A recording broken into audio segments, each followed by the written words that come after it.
My name is Gavin Evans, and this is my review of Doctor Strange in the Multiverse of Madness. And I think the first Doctor Strange movie doesn't get the credit it deserves. It has some amazing, unique visuals, it has a strong character arc, it has inventive action sequences, it has some really ambitious moments. I really liked that movie, and I was really excited for the sequel, especially when they announced that this was going to be the first MCU horror movie and that it was going to be called Doctor Strange in the Multiverse of Madness. Let's just take a second and appreciate that title. It's such a badass title. So I was looking forward to see what Scott Derrickson would bring to this movie, but then he left it, so I'm just like, oh, now I don't care about this movie. Then they brought Sam Raimi on, and I'm just like, okay, now I'm even more excited for this movie. But then I heard that this movie was just going to have a bunch of cameos from different movies, so then my expectations dropped for this movie, and I saw the trailer after Spider-Man No Way Home, and I'm just like, oh, this doesn't look very good. But then I saw the second trailer, and that trailer looked like everything I wanted this movie to be, so I got really excited, and then they started to be a bit of buzz this week, and it was very mixed, to say the least. In fact, I'd say that there was no clear consensus. Like, some people seem to love this movie, some people seem to hate it, some people seem to think that it's okay. And then I also heard that this movie changes the MCU forever. And then I heard it doesn't do enough to change the MCU forever. Then I heard that this movie feels completely like a Sam Raimi movie. And then I heard only a couple moments feel like a Sam Raimi movie. Then I heard there's too many cameos. Then I heard there's not enough cameos. Just no one can agree on anything regarding this movie, and that got me more excited for it. And I have to say, after watching it, it's freaking rad. I really enjoyed this movie. Like, this movie might not be for everyone, but it's for me, and it's 100% a Sam Raimi movie. Like, I would describe this movie as the MCU's version of Evil Dead. This ain't the Sam Raimi who made the Spider-Man movies. This is the Sam Raimi who made the Evil Dead movies. And I'm so glad it is, because Marvel just typically doesn't do risks like this. Like, this is unabashedly a Sam Raimi movie from start to finish. From the second this movie starts, you are immediately thrown into it, and it just moves at this super fast pace that I really dug. And he just puts all of his style and personality into every single scene of this movie.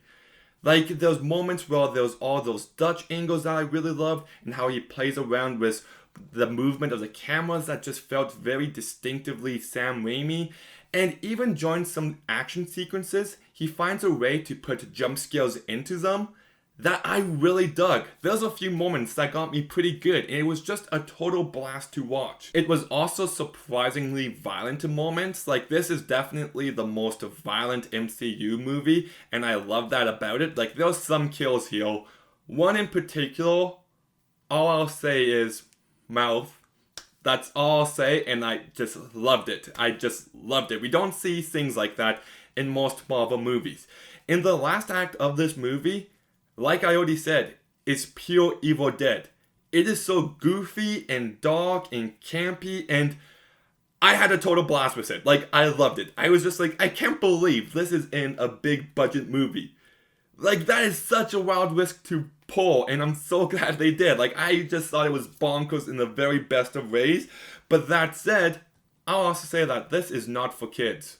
I counted 5 families that walked out during this movie, and they never came back in. And I can see it. Like, I'll tell you right now, if you're thinking about taking your family or your kids to see this movie, I wouldn't. I would see it first or look it up first and see, it's depending on the ages, but this is much darker than most Marvel movies, and it's going to tick off some people. Like, I can see some backlash forming against this movie because MCU has been so family friendly up until this point.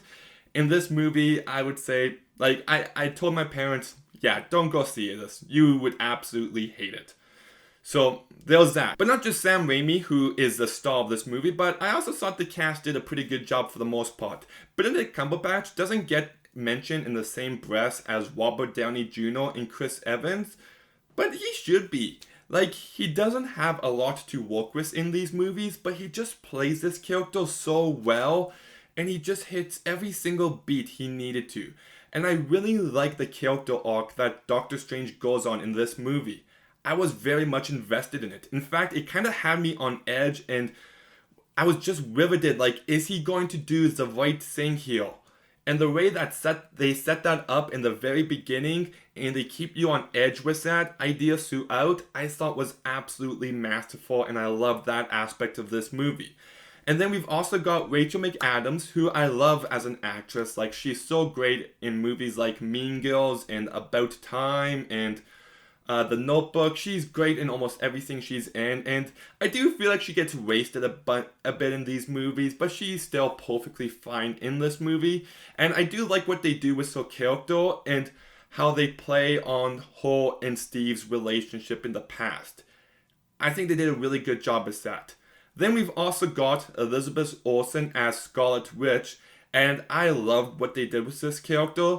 Like, I was worried after WandaVision that they were going to treat her like the hero still and all of that. And for a second, it seems like they were going to. Like, there was one line by Doctor Strange towards her that I really didn't like.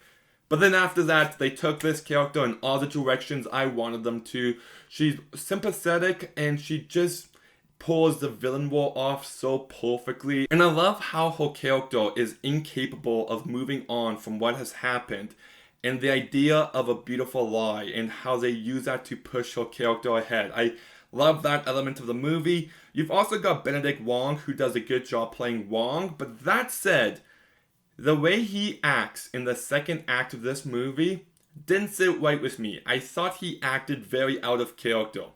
Then you also got Chiwetel Ejiofor, who's not in this movie much. I hope he has a bigger role in the next Doctor Strange movie, because he's a great actor and his character has lots of potential. And he's fine in this movie, he's not in it all too much. And then you've also got Kochi Gomez, I hope I said her name correctly, but I thought she was actually really bland. This was the one character that didn't work for me. She just didn't add much personality-wise to the movie. And there's one scene where we see her backstory through exposition, and just the way they handled that I thought was very messy. And lots of people are talking about cameos in this movie. Are there too many? Are there not enough? What are my thoughts on the cameos? Well, when the cameos happened, everyone in the theater started clapping, being like, that's the cameos I wanted to see. So lots of people were very happy with it. I didn't clap. I don't think they were needed. But that said, I love what they do with these characters. I love it. The way that they play into the story, eventually, yes, it made for a very great scene. And this movie is called In the Multiverse of Madness. So how is the Multiverse of Madness aspect of this movie? And when it gets introduced, I freaking loved it. Like, there was a 2-minute scene early on which was just trippy and weird and creative and just so unlike anything else we've seen in the MCU. And I loved that moment, and I wanted more of that in this movie. After the plot settles down a bit, they start to stay on one universe mainly, and it's just like you've got this vast multiverse out there. We've seen potential of it already. Like, if there was like an action scene that was kind of like the ending of Monsters Inc., where they're walking through all the different doors into all the different places, if we got a scene like that but in this movie, that would have made me love this movie even more, because I love the multiverse madness when it's present. I want it to be present a bit more and not just stay on one location. I also thought the fights were pretty good for the most part. They weren't the highlight of the movie. They wanted you to focus on the violence and the horror aspects of this movie. But I will say that there is one fight scene in this movie that I absolutely loved. In fact, it made me laugh out loud in the theater, and I was the only one laughing, and I just thought it was such an awesome moment. And the MCU jokes are, of course, present here, and I don't really think it was needed. They're not funny for the most part. There was one joke early on about Spider-Man that made me cringe pretty hard, so yeah, the MCU jokes I'm just kind of getting tired of. And one other complaint I have with this movie, and I'm going to try to keep this as vague as possible, but there's one character beat near the end of the movie, and I think this is a fantastic character beat for this character to have. but I don't think they hit the emotional beats that they needed to hit in that moment. I love the idea of that moment, but the execution just fell a little short to me, and it should have left me with a huge impact. And one more thing I'll mention actually, the mid-credit scene might be the worst mid-credit scene I've seen in a Marvel movie. It was just stupid and unneeded.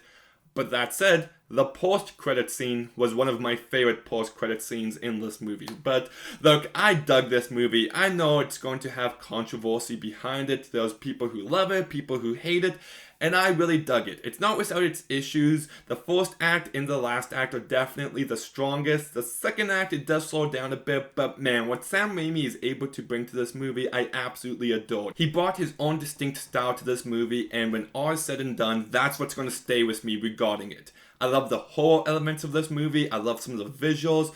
I love the filmmaking behind this movie. And I do like lots of the character beats and the ideas it's going for. I do think it has a strong story. So, that all said, I'm going to go ahead and give Doctor Strange in the Multiverse of Madness a 7 out of 10. This is easily my favorite Marvel movie since Avengers Endgame. I had a really good time with it. And once again, not for kids. But have you seen Doctor Strange in the Multiverse of Madness? What did you think about it? Let me know in the comments down below. Make sure you like, make sure you comment, make sure you subscribe. Stay tuned for some more videos soon, and Gavin out.